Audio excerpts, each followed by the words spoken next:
기도하심으로 주일 예배 주님 앞에 나가시겠습니다. 사랑의 하나님, 참으로 감사드립니다.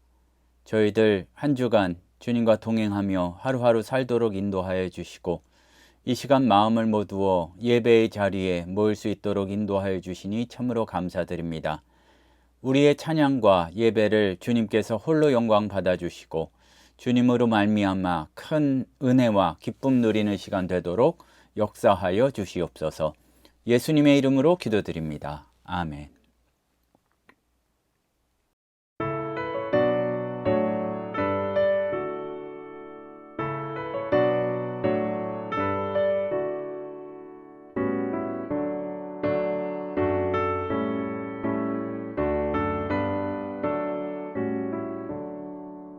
복의 근원 강림하사 찬송하게 하소서.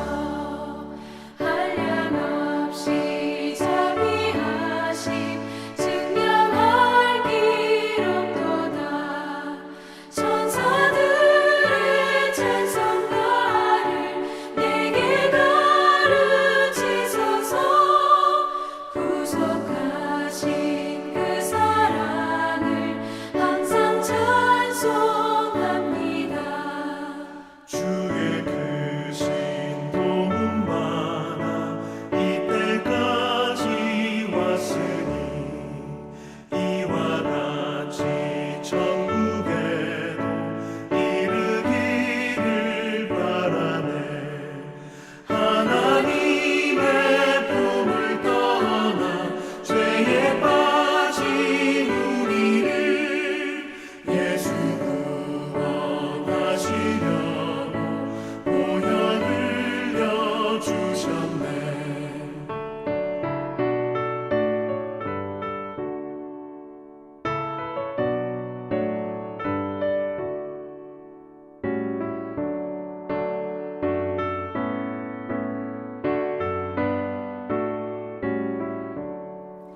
주의 귀한 은혜 받고 일생 빚진 자 되네.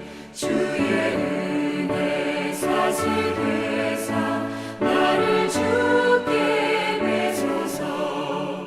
우리 마음은 연약하여 범죄하기 쉬우니 하나님이 받으시고 전국인을 지소서. 아멘.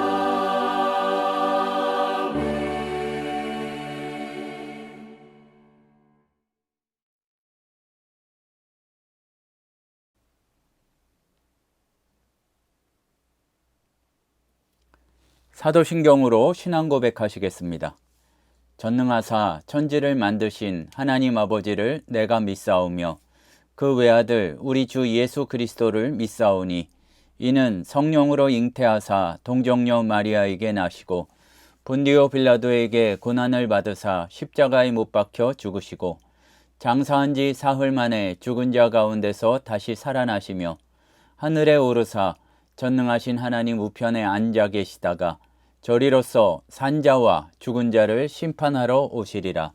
성령을 믿사오며 거룩한 공회와 성도가 서로 교통하는 것과 죄를 사하여 주시는 것과 몸이 다시 사는 것과 영원히 사는 것을 믿사옵나이다. 아멘. 교동문 20번 시편 33편 말씀입니다. 너희 의인들아 여호와를 즐거워하라. 찬송은 정직한 자들이 마땅히 할 바로다.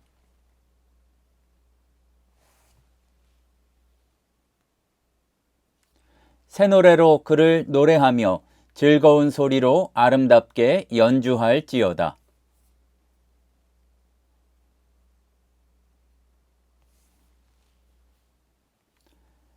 그는 공의와 정의를 사랑하시며 세상에는 여호와의 인자하심이 충만하도다.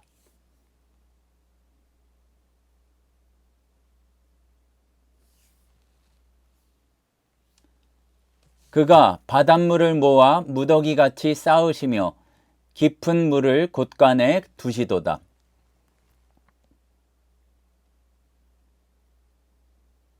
아멘. 기도하시겠습니다. 살아서 역사하시는 하나님, 참으로 감사드립니다. 지난 한 주간 돌아보면 여러 사람들을 만나고 많은 일들이 있었지만 그 가운데 돌아보았을 때 주님께서 인도하심이 있었고, 또한 저희들이 헤아리지 못하는, 또 이해하지 못하는 일이 비록 있었을지라도 그것을 통하여 주님께서 이루실 큰 뜻이 있는 줄 알고 이 시간 머리 숙여 기도드립니다. 사랑의 하나님 아버지, 주님께서 인도하여 주시는 그 이유와 또한 감사의 제목들을 기쁘게 발견할 때에는 그것을 감사하고 찬송할 수 있도록 인도하여 주시고, 또한 주님이 뜻하신 바를 헤아리기 어렵다 할지라도 더욱 주님의 계획이 있음을 믿고 신실하게 살아갈 수 있는 저희들 되도록 인도하여 주시옵소서. 사랑의 하나님 아버지, 저희들이 늘 반복하여 기도하지만 처처의 전쟁이 참 그치지 않는 시기입니다. 중동 땅에서, 또 그리고 러시아, 우크라이나, 그리고 우리가 알지 못하고 헤아리지 못하는 여러 곳들, 그리고 남과 북이 아직 온전한 평화를 누리지 못하고 있습니다. 사랑의 하나님 아버지, 먼저 우리 마음에 평안함이 임할 수 있도록 인도하여 주시고, 여러 가지 욕심과 또한 이득을 얻기 위해서 다른 이들의 목숨을 아무렇지도 않게 생각하는 이들이 있다면 주님께서 선포하여 주셔서 땅에 평화가 임하고 그것으로 말미암아 주님께 영광이 될 수 있는 그런 역사들 주님 붙잡아 주시옵소서. 사랑의 하나님 아버지, 주변을 돌아보았을 때 참으로 곤고한 이들, 여러 가지 쉽지 않은 이들을 주님께서 불쌍히 여겨주셔서 하나님, 필요한 것은 공급하여 주시고 또한 아픈 자들은 치유하여 주시고 참으로 힘든 길을 걷고 있는 자들에게는 정말로 그것을 감당할 수 있는 은혜들 주님 붙잡아 주시옵소서. 사랑의 하나님 아버지, 또한 기도하옵는 것은 이 땅의 교회들 위해 기도드립니다. 정말로 주님을 중심으로나 또한 겉으로도 가장 높일 수 있는 그리스도의 신부들 될 수 있도록 허락하여 주시고, 외식하는 이들이 되어서 주님의 영광을 가리우고 주님 아닌 다른 우상들을 섬기는 일이 없도록 주님 붙잡아 주시옵소서. 사랑의 하나님 아버지, 이제 또 그 6월 3일 이번 수요일이면 지방선거가 있습니다. 늘 이때마다 사람들이 서로 자기를 내세우기 위해서 신경 쓰는 이때에 주님께서 뜻하시는 좋은 지도자가 세워질 수 있도록 인도하여 주시고, 또한 그렇게 잘 우리가 선택할 수 있도록 하나님 아버지 지혜로운 마음을 허락하여 주시옵소서. 사랑의 하나님 아버지, 정말 주님께서 아끼시는 일꾼들은 이름 없이 빚도 없이 여러 가지 일들을 감당하고 있는 줄로 압니다. 주님 함께하여 주셔서 그러한 참으로 힘든 곳에서 일하고 있는 사역자들, 선교사들 위해 함께하여 주시고, 또한 뿐만 아니라 각각 속한 여러 가지 일상 가운데에서 삶의 예배를 드리고 있는 이들에게도 함께하여 주셔서 성령의 기름 부으심으로 힘을 얻고 또한 필요한 것들도 충만하게 얻을 수 있는 은혜를 허락하여 주시옵소서. 오늘 다시 한번 로마서 13장 말씀을 통해서 사랑은 율법의 완성이라는 말씀을 나누고자 합니다. 우리 가운데 주님을 향한 첫사랑과 또한 사람들을 향한 사랑이 회복되는 시간 되도록 은혜 내려 주시옵소서. 예수님의 이름으로 기도드립니다. 아멘.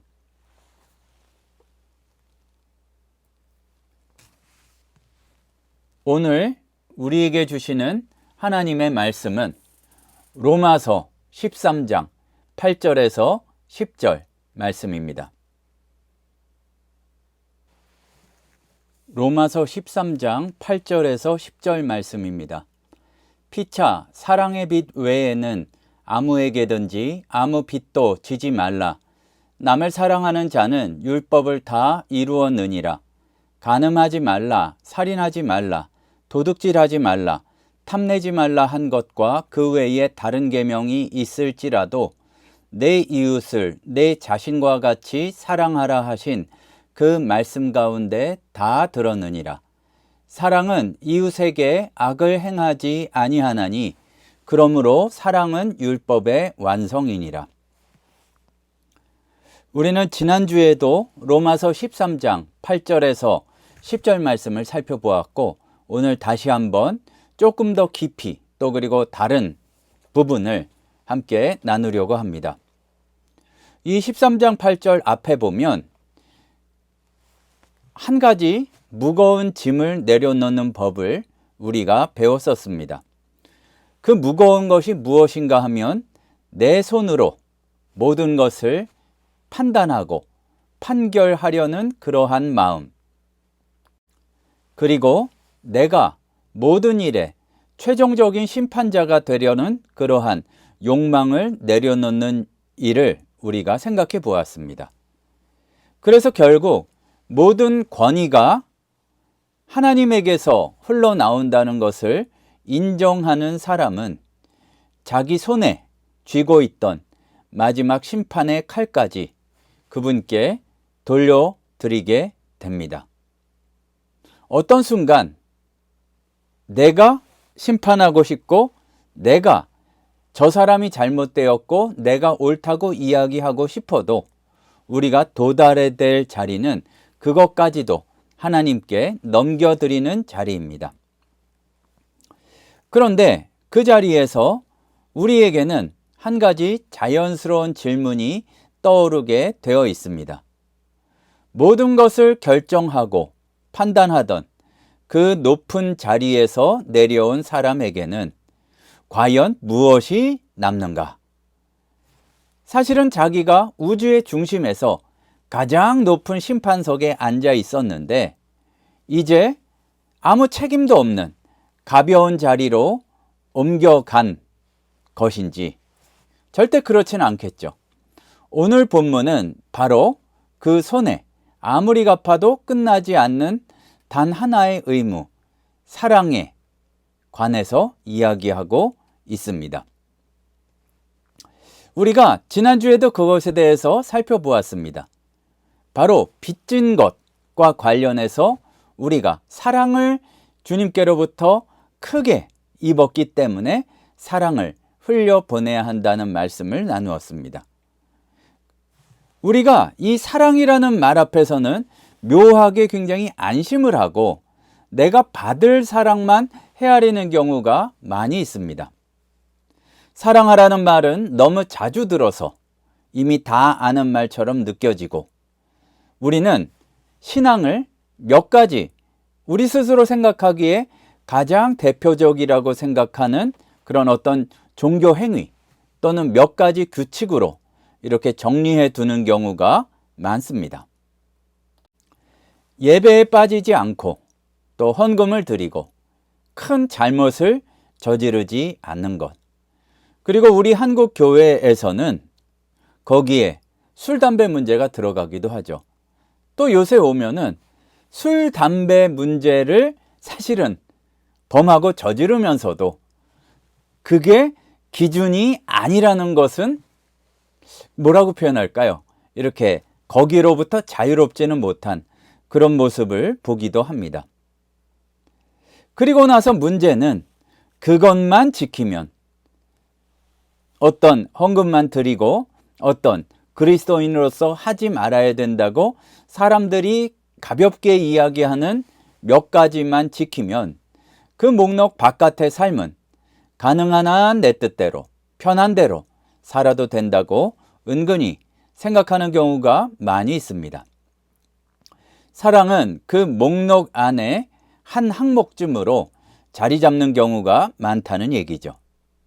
오늘 말씀은 다시 한번 읽어보는 오늘 로마서 13장 8절에서 10절 말씀은 그 목록 전체를 한 단어 안에, 한 단어 아래에서 무너뜨리고 있습니다. 그러니까 어떤 그냥 이야기하고 마는 그런 목록의 한 항목이 사랑이 아니라 모든 율법이 지향하고 있고 그 전체가 본래 향하고 있던 목적지가 사랑이라고 이야기하고 있는 것입니다.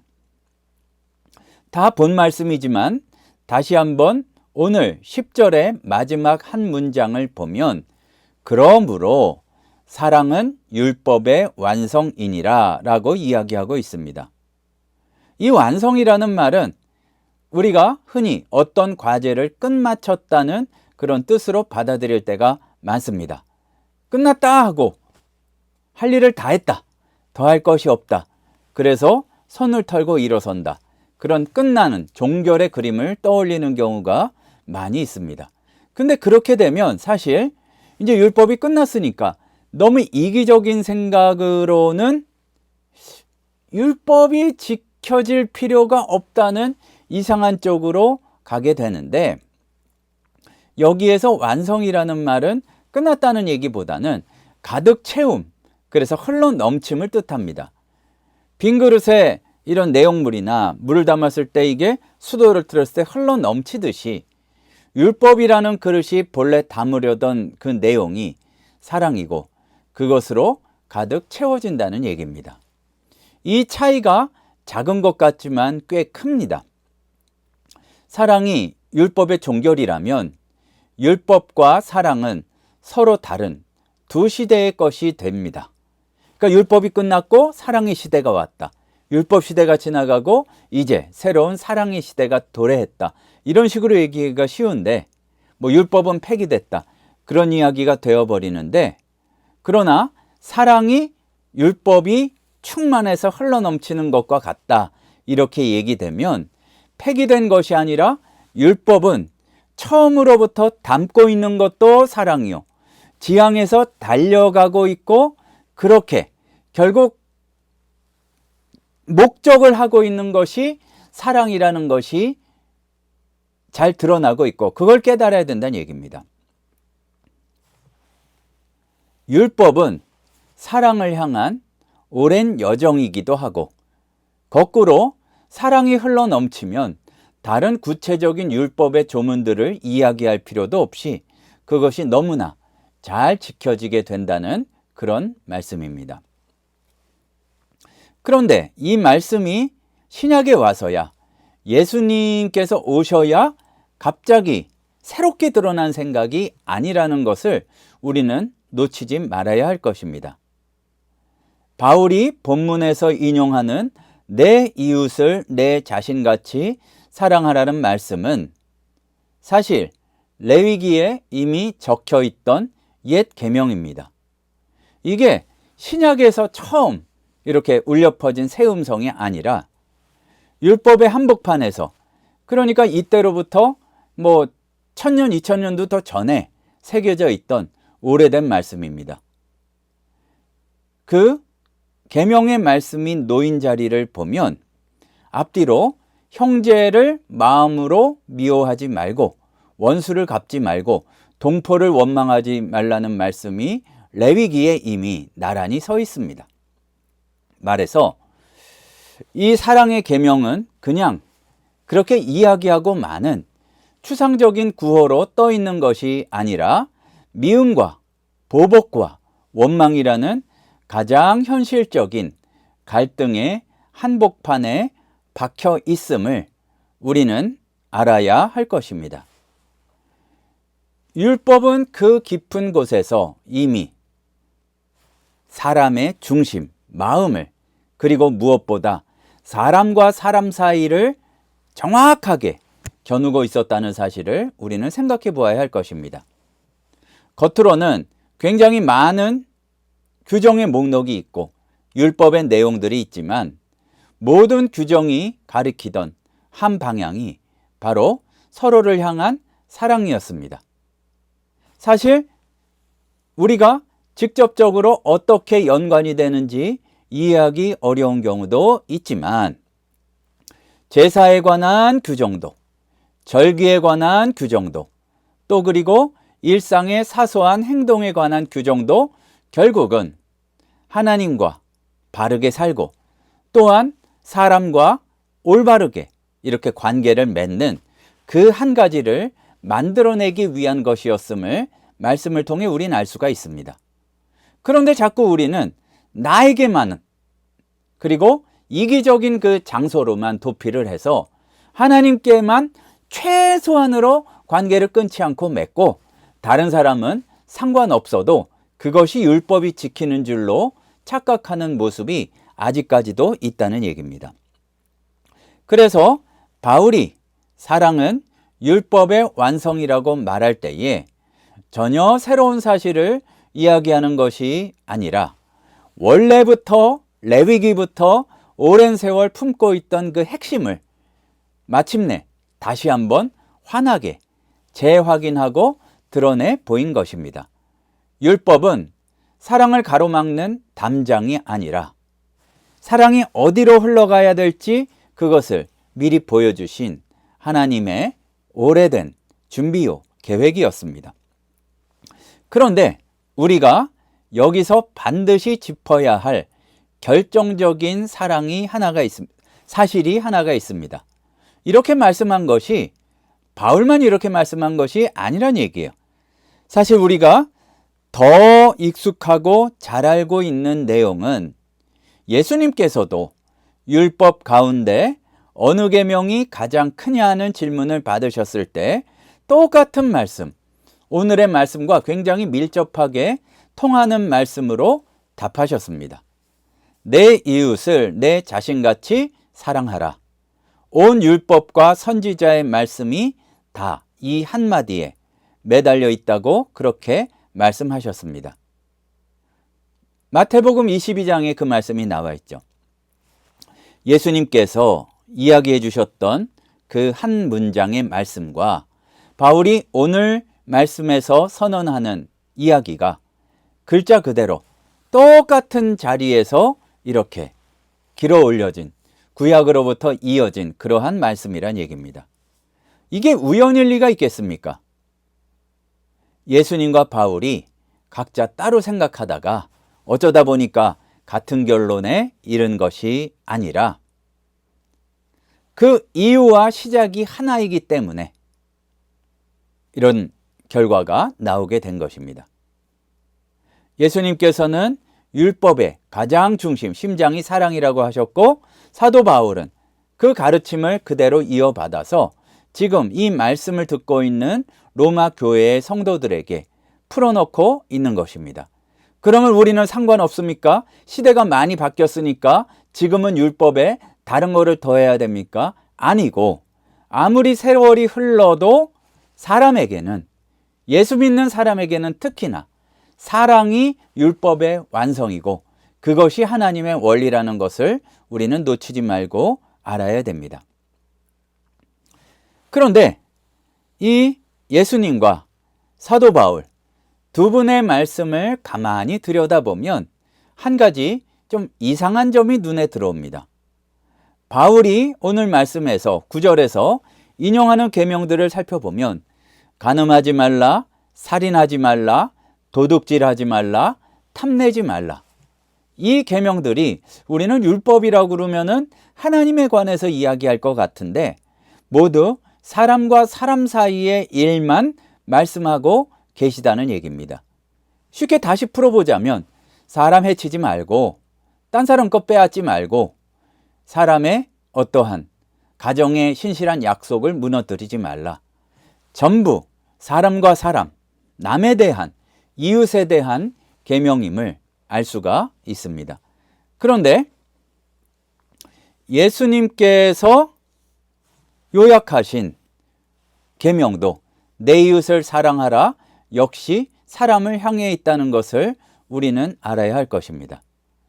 그런데 가만히 생각해 보면 10계명은 두 부분으로 나누어 있습니다. 아니, 이 두 부분으로 나누어 있다는 얘기는 제 기억에 교회에서만 배운 게 아니라 옛날 고등학교 때 윤리 시간에도 배운 것 같아요. 뭐냐 하면은 앞부분은 하나님을 향한 대신 계명.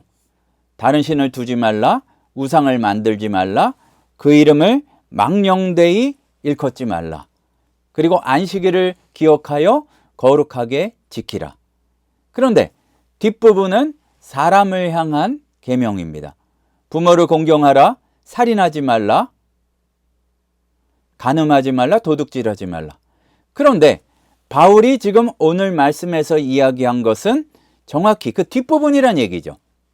참 신기한 게 하나님을 직접 가리키는 앞부분의 계명들은 그가 사도 바울이 인용한 목록에 들어있지도 않습니다. 이게 그냥 우연한 생략으로 보아서는 안 되죠. 예수님도 마찬가지고요. 이렇게 예수님도 바울도 율법의 핵심을 압축하는 가장 결정적인 순간에 마치 미리 말씀을 두 분이 주고받으신 것처럼 사람을 향한 계명만을 들어 올리고 있다는 얘기입니다. 우리가 하나님께 예배드리고 하나님을 높이고 또 그리고 그분에 관한 우리의 의무만 생각하는 것을 넘어서서 지금 사람을 어떻게 대하고 있느냐가 우리의 예배요, 계명임을 놓치지 말아야 한다는 얘기입니다. 예수님께서 이 점을 가장 선명하게 보여주신 장면이 있습니다. 부작 청년의 이야기입니다. 그가 이렇게 얘기했죠. 내가 무슨 선한 일을 해야 영생을 얻겠습니까? 그런데 예수님은 계명을 지키라고 하셨고 어느 계명이냐고 물으니까 그 다음에 얘기하신 것도 오늘하고 비슷하고 똑같은 것은 똑같이 하나님에 대한 내용은 말하지 않고 사람에 대한 내용만 말씀하고 있다는 얘기입니다. 살인하지 말라, 간음하지 말라, 도둑질하지 말라, 거짓 증언하지 말라, 내 부모를 공경하라, 그리고 네 이웃을 내 자신같이 사랑하라. 마태복음 19장 16절에서 22절까지 나온 말씀입니다. 자, 정말로 우리가 심각하게 고민을 하고 이 말씀을 마음에 담고 생각해보고 묵상해야 됩니다. 예수님께서 이 영생을 묻는 사람에게 들려주신 그 계명들이 하나같이 전부 사람을 향한 계명이었던 것입니다. 그 부자 청년이 하나님에 대한 것들은 하나하나 기억하면서 잘 지켰는데 놓치는 부분이 있었다는 얘기이기도 하고요. 점검하시는 부분이 바로 이 사람에 대한 태도임을 볼 때에 우리 또한 그와 마찬가지라는 사실을 놓치지 말아야 할 것입니다. 하나님을 어떻게 예배하라는 말씀은 한마디도 없고 오직 사람을 어떻게 대할지에 대해서만 말씀하고 계십니다.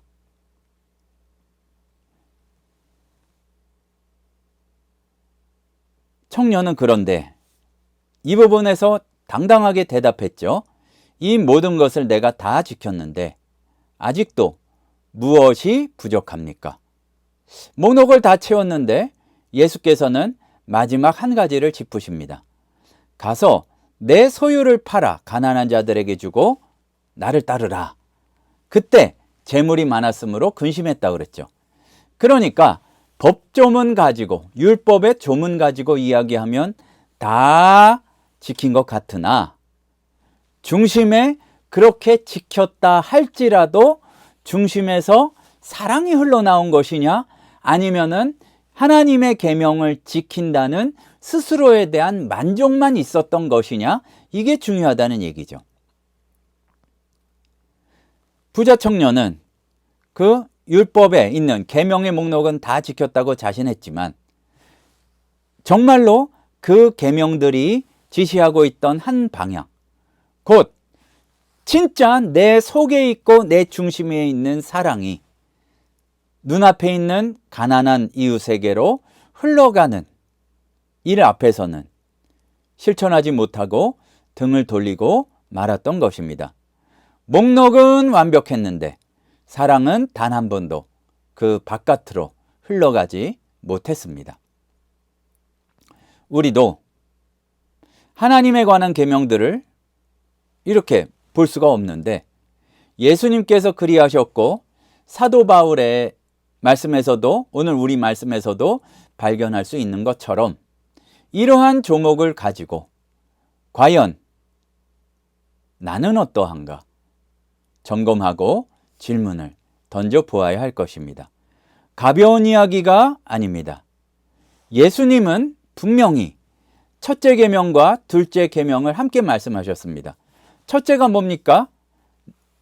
내 마음을 다하고 목숨을 다하고 뜻을 다하여 주 너의 하나님을 사랑하라는 것이고, 둘째가 내 이웃을 내 자신같이 사랑하라는 거였습니다. 그런데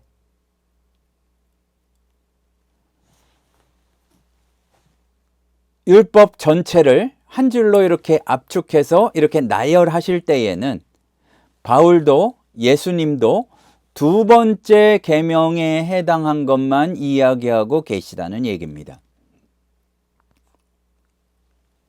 하나님의 사랑이 빠진 건가요? 사람을 사랑하기만 하면 하나님은 사랑하지 않아도 된다는 뜻일까요? 여기에서 아주 잘못하면 인본주의나 도덕주의나 그런 데로 빠질 수가 있죠. 하지만 결코 그렇지 않고 도리어 정반대란 얘기입니다. 하나님을 향한 사랑과 이웃을 내 몸과 같이 사랑하는 그 사랑은 나란히 놓인 두 개 항목이 아니라 하나는 뿌리고 다른 하나는 거기에서 자라서 나온 열매입니다. 하나님을 진실로 사랑하는 사람은 그 사랑이 반드시 내 옆에 있는 사람에게로 흘러가게 되어 있는데, 흘러나가지 않는다면 내가 아무리 착각하고 있었다 할지라도 그 사랑이 하나님을 향한 사랑이 아니었던 것입니다. 그래서 사도 바울과 또 앞서서 마태복음의 예수님은 이웃사랑을 하나님의 사랑을 바꿀 수 있는 것으로 내놓으신 것이 아니라, 뿌리 하나님에 대한 사랑은 보이지 않고 보이지 않을지라도 그 뿌리가 살아있는 것은 땅 위로 솟아난 열매를 보고서 아는 것처럼 하나님을 향한 내 사랑이 살아있는지 아니면 그 사랑이 다 죽어버린 것인지는 내 옆을 향한 나의 태도, 이웃을 향해 흘러가는 사랑으로서야 비로소 알 수 있다는 얘기입니다. 그런데 정말로 조심해서 우리가 지금 현대에도 굉장히 조심해야 될 함정이 하나 있습니다. 하나님을 사랑하는가 하는 점검이 너무나도 쉽게 엉뚱한 방향으로 잘못 흘러갈 때가 많다는 겁니다. 우리는요, 내가 하나님을 사랑하는지 확인하려고 할 때 보통 내 안만 들여다봅니다. 그리고 자기를 묵상합니다. 하나님을 묵상하는 듯한데 나만 묵상하고 나만 사실은 소중히 여기는 거예요. 예배 드릴 때 내 마음이 얼마나 뜨거웠는가, 내가 얼마나 기도했고 기도할 때에 바로 내가 얼마나 큰 감격을 느꼈는가, 찬양하고 그랬을 때 내 가슴이 얼마나 벅차올랐는가. 심한 경우에는 이웃을 향할 때에도 그렇게 내가 뭔가를 내어줬더니 내 마음이 얼마나 따뜻하고 좋아졌는가. 그렇게 나 자신의 속에 대한 충만함을 확인하고는 나는 하나님을 사랑하는구나 하고 안심하는 경우가 많죠.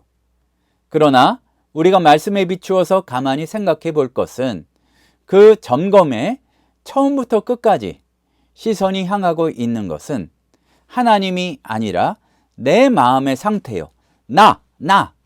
내 감정의 온도만 측정하고 있고 내 영적인 만족만 바라보고 있다는 사실입니다.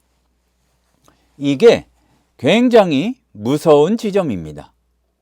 하나님을 사랑한다고 하면서 실은 하나님을 사랑하는 자기 자신에게 흠뻑 빠져 있습니다.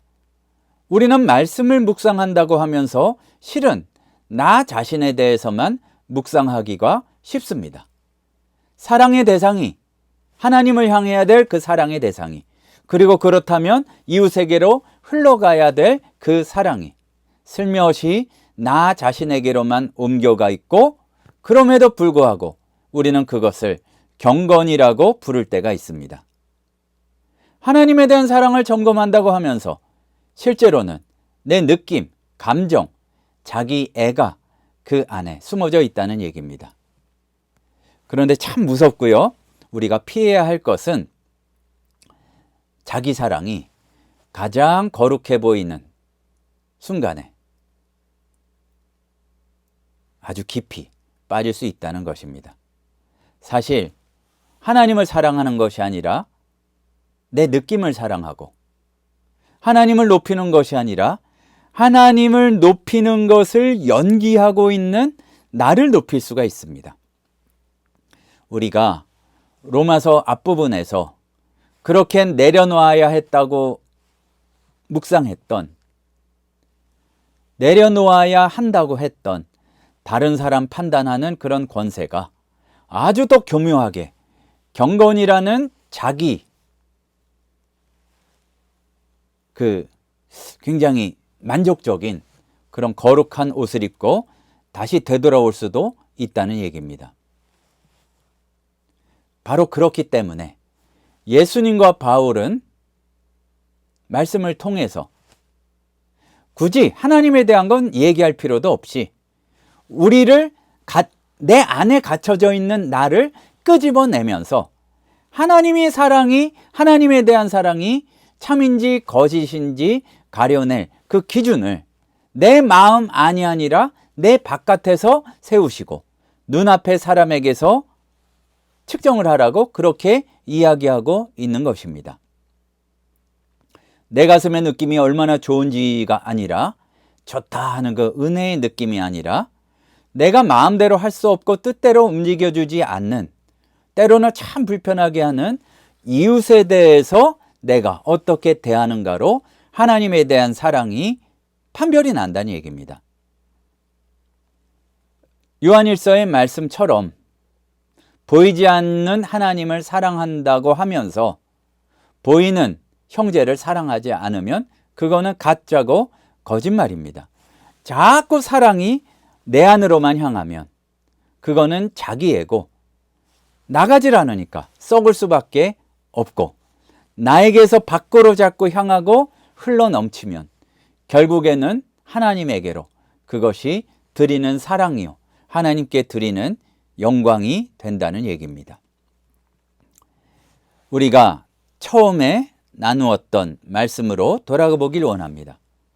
우리의 믿음을 몇 가지 겉으로 드러나는 굉장히 그 껍데기 같은 몇 가지 종교 행위로 그것이 믿음의 다인 줄 알고 그거는 채워요. 하지만 나머지는 내 멋대로 살아가는 모습. 왜 그게 위태로운지가 오늘 말씀을 잘 묵상해 볼 때에 드러납니다. 우리는 스스로 내가 하나님을 사랑한다고 믿고 깜빡 속을 수도 있습니다. 목록을 다 채웠으니까요. 부자 청년이 그랬습니다. 하지만 그 사랑이 옆에 있는 이웃을 통해서 검증된 적이 없다면 하나님께 드렸다고 여긴 그 모든 것은 사실은 자기 사랑이요, 나라는 우상을 섬기는 우상 숭배일지도 모르겠습니다.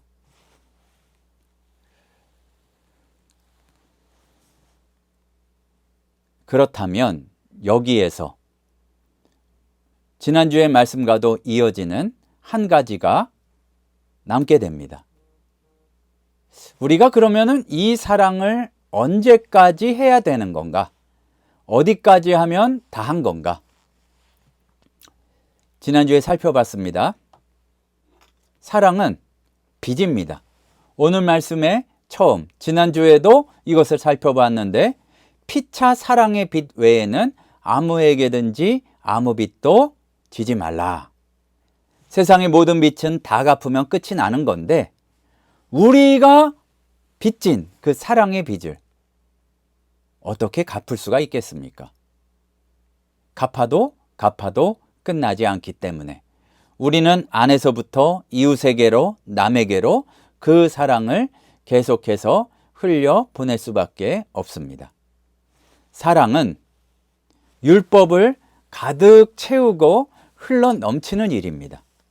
계속 콸콸콸 쏟아지는 것입니다. 한 사람의 외로움을 이렇게 알아보고 마음을 써도 거기서 끝나지 않고 다른 사람의 슬픔이 보이고 다른 사람의 부족함이 보이고 채워야 될 다른 빈자리가 끝없이 모습을 드러내기 때문에 그리로 계속 흘러가는 것이 주님께서 주시는 사랑이요. 우리가 지고 있는 사랑의 빚임을 알아야 할 것입니다.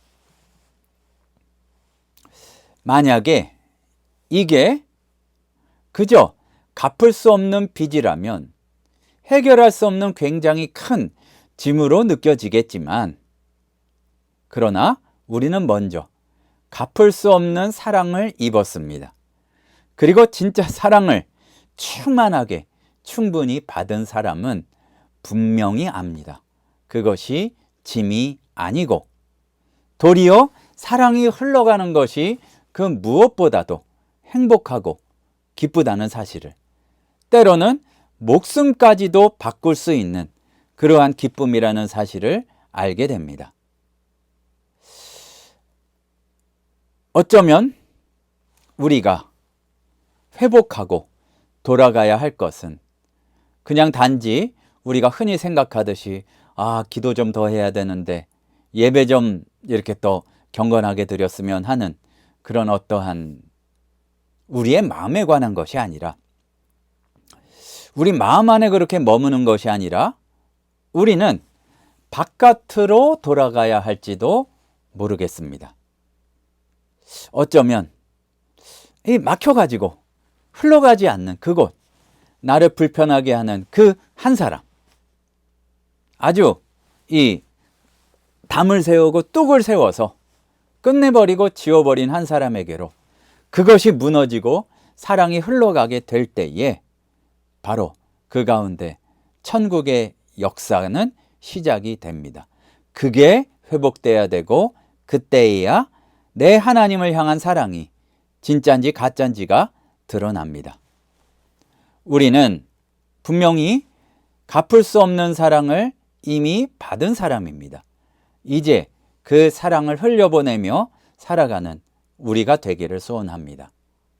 처음부터 그게 막 기쁘고 할수록 은혜롭고 그렇지 않을 수가 있지만, 한번 우리가 결단하고 처음에는 불편하다 할지라도 사랑이 흘러가는 그 길이 생기는 순간 사랑은 더 커질 것이고 그것이 우리를 회복시킬 것이고, 그거 흘러가는 곳곳마다 사막의 샘이 흘러넘쳐서 꽃이 피고 바로 그것이 하나님이 계획하신 그 영광스러운 하나님의 나라가 될 줄로 믿습니다.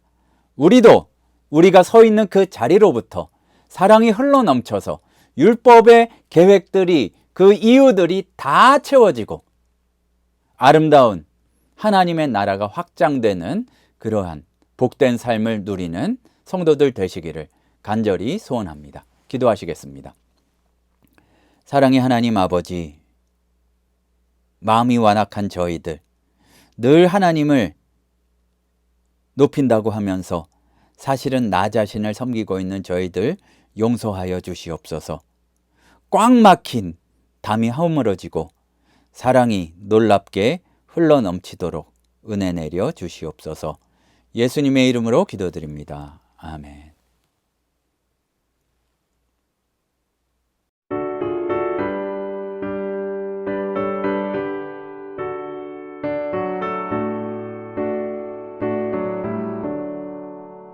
내 모든 소원 기도의 제목 예수님 닮기 원함이라. 예수님 형상 나를 기 위해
주의 멸시 참으시사 우리를 위해 고난을 받은 구주를 닮게 하옵소서.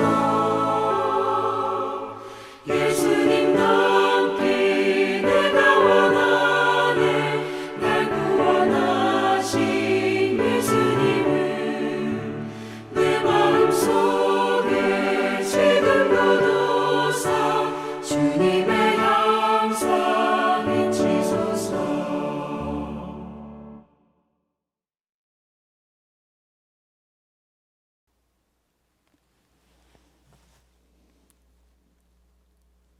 사랑의 하나님 아버지, 사실은 너무나 이기적이고 나만 사랑하면서 하나님을 높인다 착각하고 때로는 이웃사랑의 연기까지 하는 저희들 불쌍히 여겨주시옵소서.